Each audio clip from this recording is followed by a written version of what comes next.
నమస్తే. లా excellence Telugu current అఫైర్స్కి స్వాగతం. సరే, ముందుగా ఇవాల్టి కొటేషన్ ఏంటో చూద్దామండి.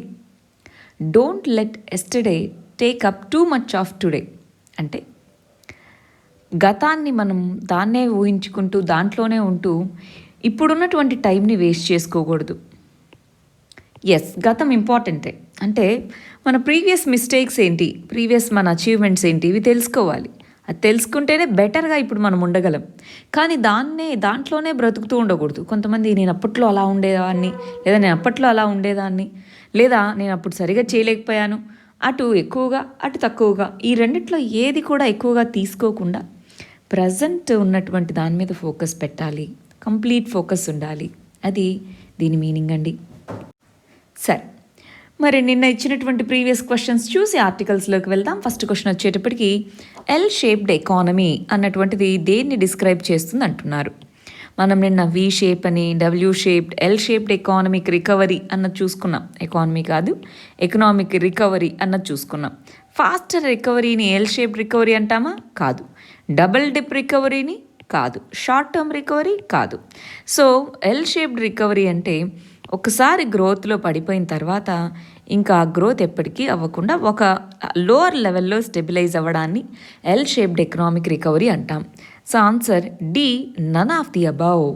రెండోది చూడాలి. జ్యుడిషియల్ రివ్యూ అనేటటువంటిది ఎందుకు కావాలి అన్నటువంటిది. Supremacy of the constitution. Judicial review వల్ల ఏమవుతుంది? కాన్స్టిట్యూషన్ యొక్క సుప్రిమసీని అప్హోల్డ్ చేయడం కుదురుతుంది. సో ఒకటోది కరెక్ట్. రెండోది ఫెడరల్ ఈక్విలిబ్రియం, ఫెడరల్ బ్యాలెన్స్ని మెయింటైన్ చేయడానికి కుదురుతుంది. అవునా? ఎస్. మూడోది ఫండమెంటల్ రైట్స్ ఆఫ్ ద సిటిజన్స్ని ప్రొటెక్ట్ చేయడానికి జ్యుడిషియల్ రివ్యూ ఉపయోగపడుతుంది. ఎస్. ఈ మూడు కరెక్టే కాబట్టి ఆన్సర్ డి, 1, 2, 3.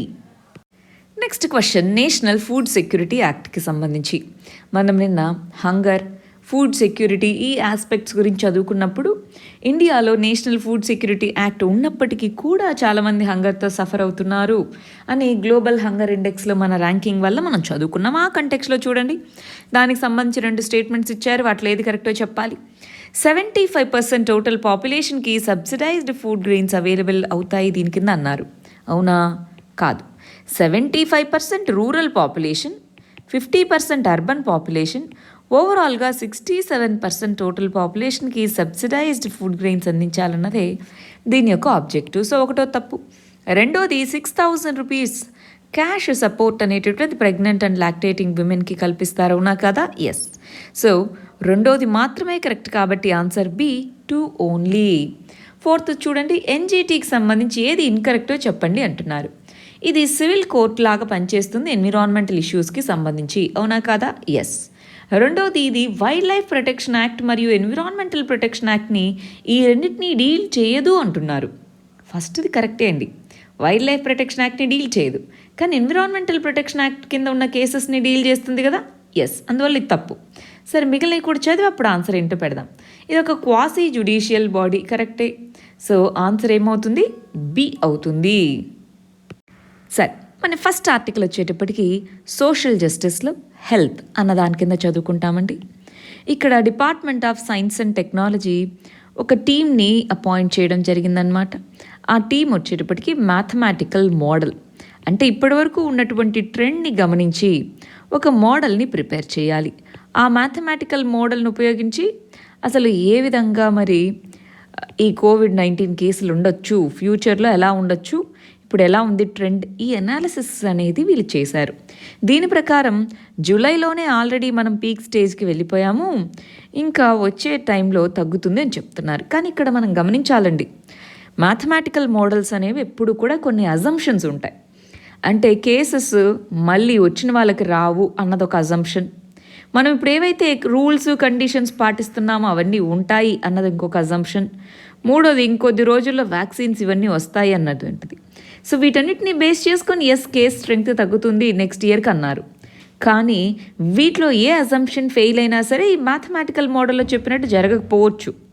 అంటే ఇలాంటి సైంటిఫిక్ అనాలిసిస్ ఇంపార్టెంటే, కానీ దాన్ని బేస్ చేసుకొని మనము లాక్సిటీ అంటే మనము మంచిగా జాగ్రత్తలు తీసుకోకుండా తగ్గిపోయిందిలే అన్నట్టుగా ఉండకూడదు. మీరు గమనించే ఉంటారు, మన ప్రైమ్ మినిస్టర్ నేషన్ని అడ్రస్ చేస్తూ కూడా అదే చెప్పారు. ఇంక అయిపోయిందిలే, పండగ వచ్చేసింది, ఇంక అయిపోయింది, కేసులు రావట్లేదు అన్నట్టుగా అలసత్వంతో ఉండద్దు అన్నటువంటిది మనం తెలుసుకోవాల్సిన విషయం అండి. నెక్స్ట్ ఇంపార్టెంట్ ఆర్టికల్ సోషల్ జస్టిస్కి సంబంధించి, ఎడ్యుకేషన్కి సంబంధించిన ఆర్టికల్.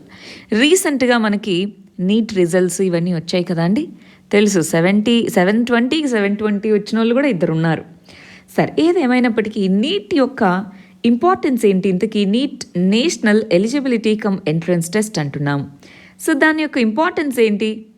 అయితే దీంట్లో ఏమన్నా ఇష్యూస్ కూడా ఉన్నాయా అన్నది మనం తెలుసుకోవాలి. ఇంతకుముందు ఎలా ఉండేవి, ఒక్కొక్క స్టేట్కి ఒక్కొక్క ఎంట్రన్స్ టెస్ట్ ఉండేది. ఆ ఎంట్రన్స్ టెస్ట్ రాసి పాస్ అవ్వాలి.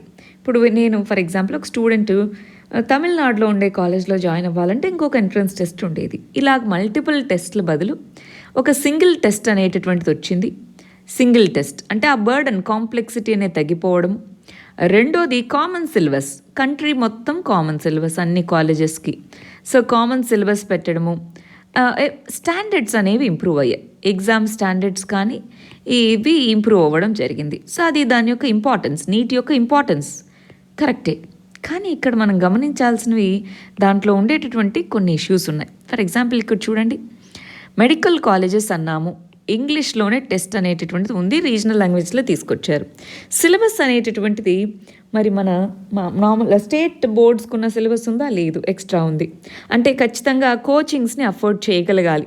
కోచింగ్ సెంటర్స్ అనేవి ఫ్లరిష్ అయ్యాయి. సో ఆల్రెడీ ఇంతకుముందు ఉన్నవే, ఇప్పుడు ఇంకా కొంచెం డిమాండ్ పెరిగింది. సో కోచింగ్ తీసుకోలేని వాళ్ళ పరిస్థితి ఏంటి? అంతేనా? సో సిలబస్ అనేటటువంటిది హ్యూజ్గా డిఫరెన్సియేషన్ వచ్చేసింది. స్టూడెంట్స్ మెడికల్ కాలేజెస్లోకి వచ్చిన తర్వాత ఇంతకుముందు మన స్టేట్లో రాస్తే మన స్టేట్లోనే సీట్ వచ్చేది. చాలా తక్కువ మంది వేరే స్టేట్స్లో. ఇప్పుడు అలా కాదు కదా, ఏ స్టేట్లో అయినా మరి వాళ్ళని పంపించవచ్చు వాళ్ళ ర్యాంక్ని బేస్ చేసుకొని. మరి ఇప్పుడు ఫర్ ఎగ్జాంపుల్ ఒక పర్సన్ యూపీకి వెళ్ళారనుకోండి, యూపీలోనో లేకపోతే పంజాబ్లోనో జాయిన్ అయ్యారు.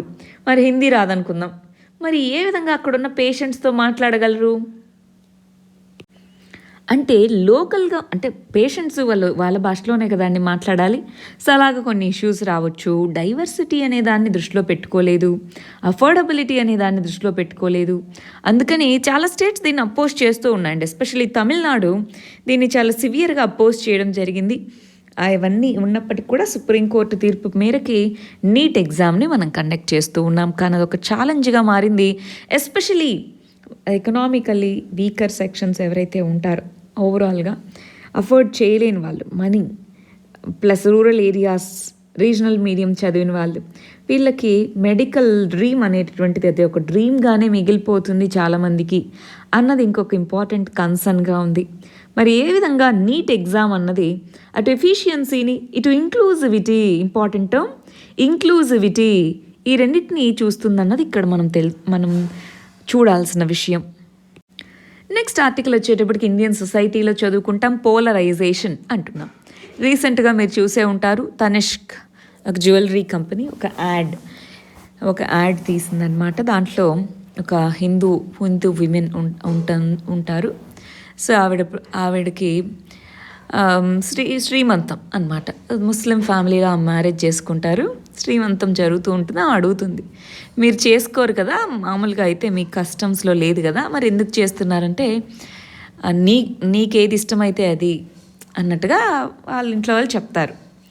సో అక్కడ అందరూ చూసినటువంటి విషయం ఏంటి, ఎప్పుడు హిందూ అమ్మాయినే ముస్లిం అబ్బాయి పెళ్లి చేసుకోవాలా, ఎందుకు యాడ్ రివర్స్లో ఎందుకు లేదు?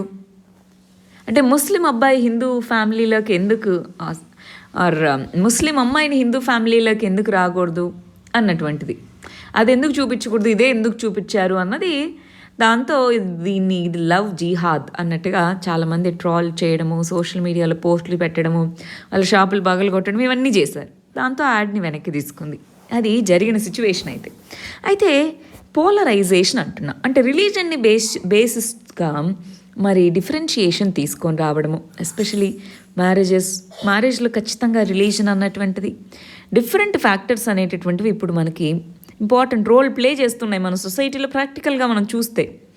కానీ ఇక్కడ ఏ విధమైనటువంటి అంశాల ద్వారా ఏ ఇష్యూస్ అనేటటువంటివి ఈ పర్టికులర్ దీన్ని తీసుకొచ్చాయి, మరి దీనివల్ల ఏం ఇంపాక్ట్ ఉండబోతుంది అన్నది మనం ఒక్కసారి చూద్దాం. పోలరైజేషన్ అంటే డివిజన్ అని అన్నమాట. అంటే రిలీజన్ బేస్ చేసుకొని ఇక్కడ విమెన్ ఆ ఒక్క యాడ్లో మనం ఓన్లీ లవ్ జిహాద్ అన్నదే చూస్తున్నారు అంటున్నారు. అక్కడ ఎక్కడా కూడా లవ్ మ్యారేజ్ అని కానీ ఇది లేదు, బట్ మనం అజ్యూమ్ చేసుకుంటాం అలాగా. మరి అక్కడ ఆ విమెన్ ఆ పర్సన్ యొక్క రైట్స్కి ఆ అమ్మాయి అక్కడ చూపిస్తున్న ఆవిడ యొక్క విషెస్కి ఇంపార్టెన్స్ ఇచ్చారు అన్నటువంటి పాయింట్, అది ఇంకా ఇంపార్టెంట్ అండి. యాజ్ ఎ విమెన్ అది ఇంపార్టెంట్ పాయింట్గా పరిగణించాలి. అంటే వాళ్ళు ఎప్పుడూ చేసుకుంది కూడా ఆమె సంతోషం కోసం చేశారు అన్నది ఒక ఇంపార్టెంట్ పాయింట్ కదా. సో దాన్ని వీటన్నిటిని ఇగ్నోర్ చేసి ఒకటే పాయింట్ ఆఫ్ వ్యూలో చూస్తున్నామా అన్నది ఇక్కడ ఉన్నటువంటిది.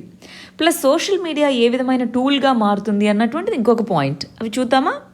సరే, మరి దీంట్లో ఉన్న ఆస్పెక్ట్స్ ఏంటో చూద్దామండి. ఇక్కడ మీరు కనుక ఈ ఆర్టికల్ చూస్తే ఈ ఆథర్ ఎప్పుడూ కూడా సోషల్ ఇష్యూస్ మీద ఎక్కువగా రాస్తూ ఉంటారు. ఇక్కడ కంపాటబిలిటీ వర్డ్ ఇంపార్టెంట్ అండి. మ్యారేజ్ ఇద్దరు ఇండివిజువల్స్ మధ్య మ్యారేజ్లో కంపాటబిలిటీ అనేది వాళ్ళ ఆలోచన విధానం, వాళ్ళ ఎడ్యుకేషన్, టెంపర్మెంట్ వీటిని బేస్ చేసుకొని ఉండాలి. కానీ ప్రాక్టికల్గా సొసైటీలో రిలీజన్, కాస్ట్ ఇవన్నీ కూడా ఇంపార్టెంట్ రోల్ ప్లే చేస్తూ ఉన్నాయి.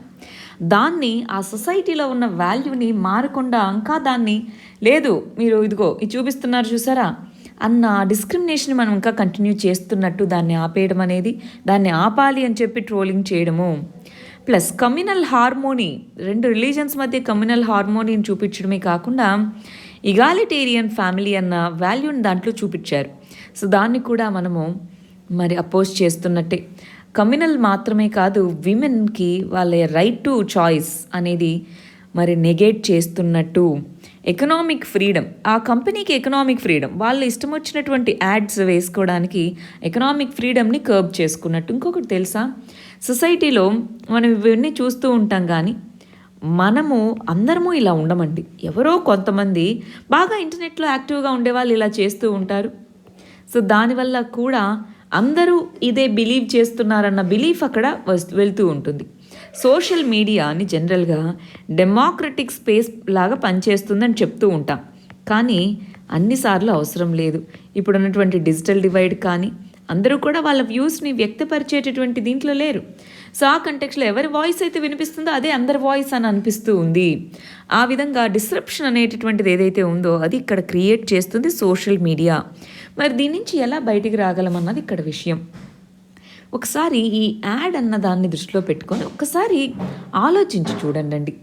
అంటే మనం ఏ రిలీజన్ ఏ మతం ఇది పక్కన పెట్టేసి అలాంటి యాడ్స్ని టార్గెట్ చేయడం, అడిగిన రివర్స్ క్వశ్చన్ ఐ యాక్సెప్ట్. అంటే ఎందుకు ఈ విధంగా చూపించలేదు? ఎందుకు? ముస్లిం విమెన్ హిందూ ఫ్యామిలీలో ఉండిండొచ్చు కదా, సో ఆ యాడ్ చూపించవచ్చు కదా. ఎస్, అది యాక్సెప్టబుల్ క్వశ్చనే. కానీ ఇది చూపించినంత మాత్రాన ఏమవుతుంది అన్నది, దాంట్లో ఉండేటటువంటి మిగిలిన ఆస్పెక్ట్స్ని ఎందుకు గమనించట్లేదు అన్నది కూడా క్వశ్చన్ కదా. అది ఆలోచించి చూడండి. నెక్స్ట్ ఆర్టికల్ వచ్చేటప్పటికి పాలిటీలో జుడిషియరీ అన్న దాని కింద చదువుకుంటాం. దీన్ని మనం ఒక 1 వీక్ నుంచి చూస్తూనే ఉన్నామండి. హయ్యర్ జుడిషియరీ కింద ఏమేమి వస్తాయి మనకి? Supreme court, high court. సో వీటిని మనం హయ్యర్ జుడిషియరీగా పిలుస్తూ ఉంటాం. మనకి లెటర్ రాశారు అని తెలుసు.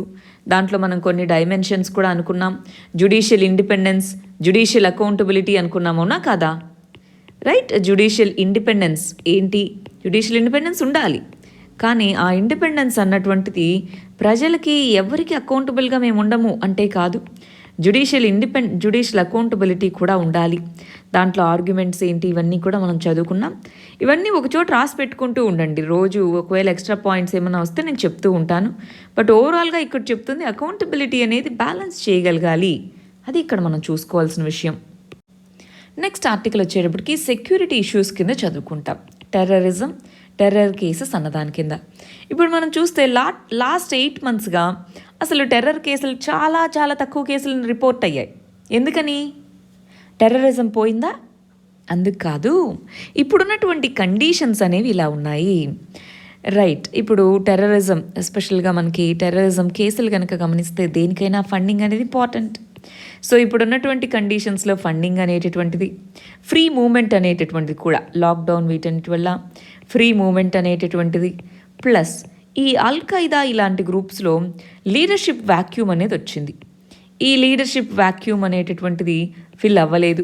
సో ఇలాంటివన్నీ కూడా మనకి ఉన్నటువంటి ఇష్యూస్. అందువల్ల టెర్రరిజం కేసులు తక్కువగా కనిపిస్తున్నాయి. కానీ దాంతో మనం రిలాక్స్ అయిపోకూడదు, అంకలేవులే అని చెప్పేసి. సో అందుకని మనం తీసుకోవాల్సిన చర్యలు జాగ్రత్తగా ఉండాలి. యుఎస్ఏ ఆఫ్ఘనిస్తాన్ నుంచి వెళ్ళిపోతుంది. సో దాంతో మళ్ళీ అల్ ఖైదా ఇలాంటి టెర్రర్ గ్రూప్కి సంబంధించిన వాళ్ళు రీగ్రూప్ అవ్వచ్చు. రీసెంట్గా ఎన్ఐఏ అనేటటువంటిది అల్ ఖైదా, ఇస్లామిక్ స్టేట్ రెండు ఇండియాలో యాక్టివ్గా ఉన్నాయని ఆల్రెడీ చెప్పడం జరిగింది. ఎన్ఐఏ కొంతమంది అరెస్ట్ కూడా చేయడం జరిగింది. రైట్, అల్ ఖైదా స్ట్రైకింగ్ పవర్ అనేటటువంటిది పోలేదు, ఓన్లీ లీడర్షిప్ వాక్యూమ్ మాత్రమే వచ్చింది. అది మళ్ళీ కూడా రివైవ్ అవ్వచ్చేమో అన్నటువంటిది క్వశ్చన్ అనమాట. రైట్, అందువల్ల ఇక్కడ టెర్రరిజం దీన్ని కాంప్లసెన్సీతో ఉండకూడదు. టెర్రర్ కేసులు డిక్రీజ్ అయినట్టు కనిపిస్తుంది, బట్ జాగ్రత్తగా ఉండాలన్నదే ఇక్కడ విషయం. నెక్స్ట్ ఆర్టికల్ సైన్స్ అండ్ టెక్నాలజీలో చదువుకుంటామండి. డిసీజెస్ అన్నదాని కింద ఇక్కడ హెచ్ఐవి, హ్యూమన్ ఇమ్యునోడెఫిషియన్సీ వైరస్ అని అంటాం. హెచ్ఐవి ఇది అది కలగజేసేటటువంటి డిసీజ్ ఏంటి? ఎయిడ్స్, అక్వైర్డ్ ఇమ్యునోడెఫిషియన్సీ సిండ్రోమ్ అంటాం. మరి HIV AIDS cases mother to children, మామూలుగా బ్లడ్ ద్వారా మరియు బాడీ ఫ్లూయిడ్స్లో రైట్ బ్లడ్ ద్వారా వస్తుంది కదా.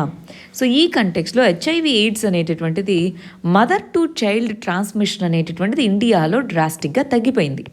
సో ఏ విధమైన చర్యలు తీసుకోవడం ద్వారా mother to child transmission of HIV తగ్గింది అన్న విషయాలు ఇక్కడ ఇంపార్టెంట్. సో మనము గెయిన్స్ అయితే అచీవ్ చేశాము హెచ్ఐవికి ఎగెయినిస్ట్గా ఫైట్లో, ఎస్పెషల్లీ ఈ డైమెన్షన్లో చెప్తున్నారు. ఎందుకని ఏమేం చేశాము ఒకసారి చూద్దామా? ఇదిగోండి, యాంటీనేటల్ మరి టెస్టింగ్ అనేటటువంటి చేయడం జరిగిందనమాట. కమ్యూనిటీ బేస్డ్ టెస్టింగ్ ఇవన్నీ కూడా చేశాము. కౌన్సిలింగ్, ట్రీట్మెంట్ అనేది ప్రొవైడ్ చేయగలిగాము. హై బర్డన్ డిస్ట్రిక్ట్స్ ఏమున్నాయో చూసి వాటిలో స్పెసిఫిక్గా మెజర్స్ తీసుకోవడం వల్ల మరి ఈ విధంగా చేయగలిగాము.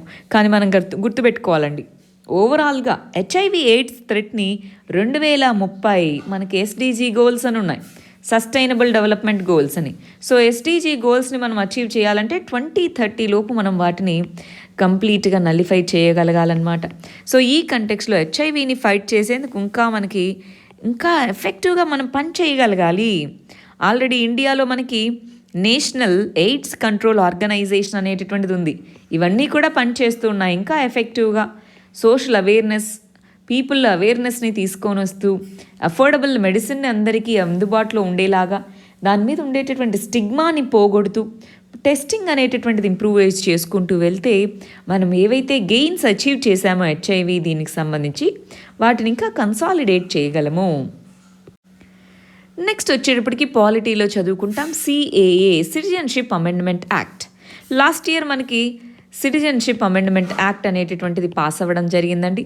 మరి దానికి సంబంధించి రూల్స్ అనేటటువంటి ఫ్రేమ్ చేయాలి కదా. జనరల్గా ఎప్పుడైనా సరే చట్టంలో ఓవరాల్గా ఏంటి బ్రీఫ్గా ఉంటుందన్నమాట. దానికి సంబంధించిన రూల్స్ని రెస్పెక్టివ్ మినిస్ట్రీ అనేటటువంటిది పబ్లిష్ చేస్తుంది. ఆ రూల్స్ అనేటటువంటివి క్లియర్ గైడ్లైన్స్ ఇస్తాయి. ఇంప్లిమెంట్ చేయడానికి క్లియర్ గైడ్లైన్స్ అనేటటువంటివి, ఆ రూల్స్ అనేటటువంటివి మనకి ప్రొవైడ్ చేస్తాయి. సిఏఏ 2019 అనేటటువంటి దాంట్లో మరి దాని ప్రొవిజన్స్ ఏంటి అన్నది మనం ఒక్కసారి క్విక్గా రివిజన్ చేసేసుకుందాం. ఇక్కడ మనం ఒక విషయం గమనించాలండి. సిటిజన్షిప్కి సంబంధించినటువంటి కాన్స్టిట్యూషనల్ ప్రొవిజన్స్ ఉంటాయి.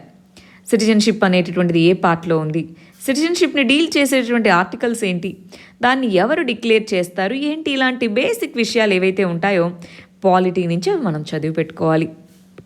ఇంకొకటి, సిటిజన్షిప్కి సంబంధించిన నోడల్ ఏజెన్సీ ఏంటండి? Home affairs, ministry of home affairs అనేటటువంటిది నోడల్ ఏజెన్సీ సిటిజన్షిప్కి సంబంధించి.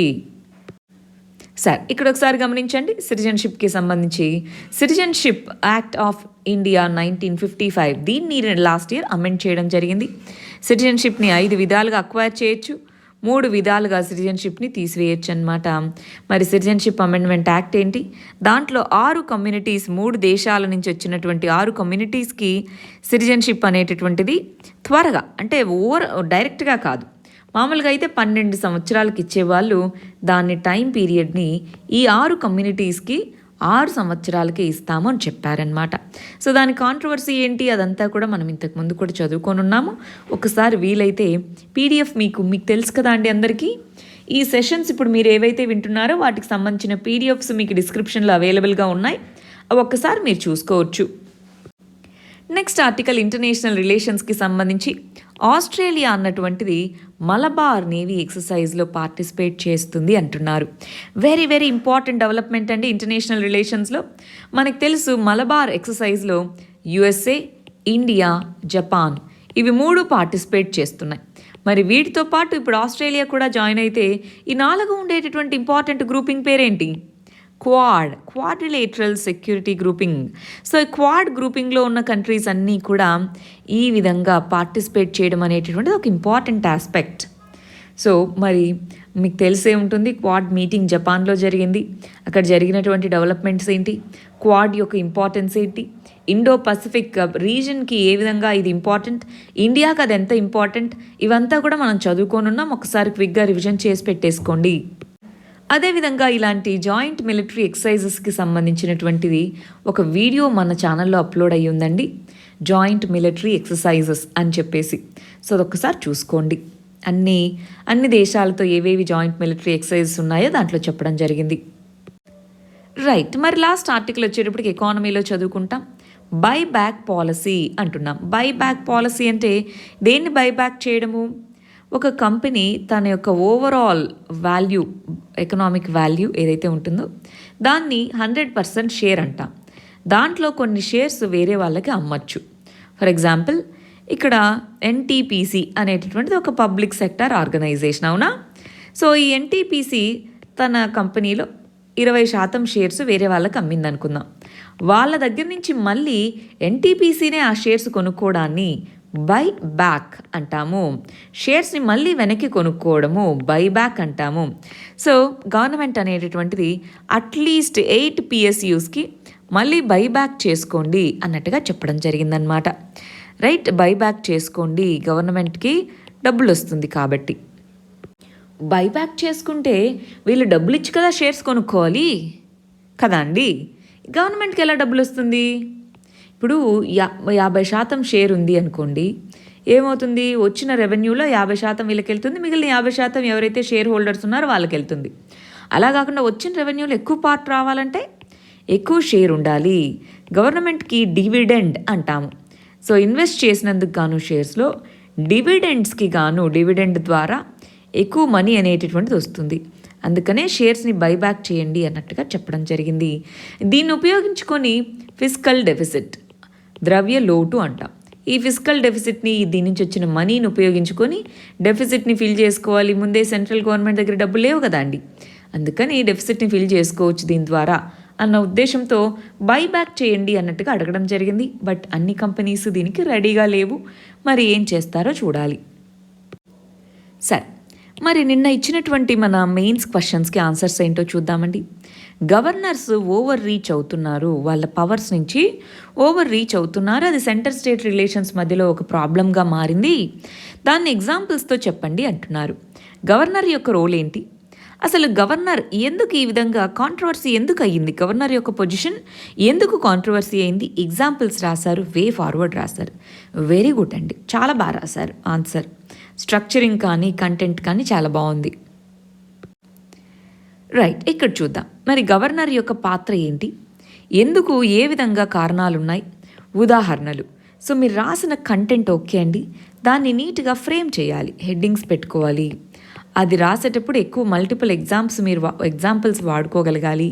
చిన్న పారాగ్రాఫ్స్ రాయాలి. ఒక పారాగ్రాఫ్కి 30 to 40 వర్డ్స్ ఉండేలాగా చూసుకోవాలి. ఇలాగ కొన్ని ఆన్సర్ రైటింగ్ రూల్స్ పాటించాలండి. సరే, ఇక్కడ చూడండి. గవర్నర్ పదవి ఎందుకు కీలకమైనది, వివాదాస్పదమైనటువంటి అంశాలేంటి, ఒక్కొక్క వివాదానికి సంబంధించి ఒక్కొక్క కేసు ఎగ్జాంపుల్ని రాసుకుంటూ వచ్చారు చూడండి. సో దీంతో పాటు మీరు కొన్ని కేసెస్ కూడా మెన్షన్ చేయొచ్చండి. మీరు రాసిన వే ఫార్వర్డ్ కానీ రాసిన విధానం కానీ బాగుంది, గుడ్. గవర్నర్ ఏంటి, గవర్నర్ యొక్క డిస్క్రిషన్ అనేటటువంటిది మరి ఫైనల్, కానీ అది వేగ్గా ఉంది అని రాస్తున్నారు. సో దానికి సంబంధించి డిఫరెంట్ కమిషన్స్ ఏం చెప్పాయి అని రాస్తున్నారండి. వీటిలో రీసెంట్ మీరు కొద్దిగా డీటెయిల్డ్గా రాయాలి దీన్ని, ఆన్సర్స్ని. ఇంకొద్దిగా కంటెంట్లో మెచ్యూరిటీ ఉండాలండి. కంటెంట్లో కొద్దిగా ఇంప్రూవైజేషన్ ఉండాలి. చదివి ఒకసారి రాయండి. నెక్స్ట్ ఇక్కడ మన స్టూడెంట్ గవర్నర్ ఏ విధంగా గవర్నర్ యొక్క వివాదం ఎందుకైందో తెలుసుకుందాము. సో ఇలా మీరు స్టార్టింగ్ లైన్ ఎందుకు అయింది తెలుసుకుందాం అన్నది రాయాల్సిన అక్కర్లేదండి. డైరెక్ట్గా ఇక్కడ నుంచి మీరు స్టార్ట్ చేయొచ్చు.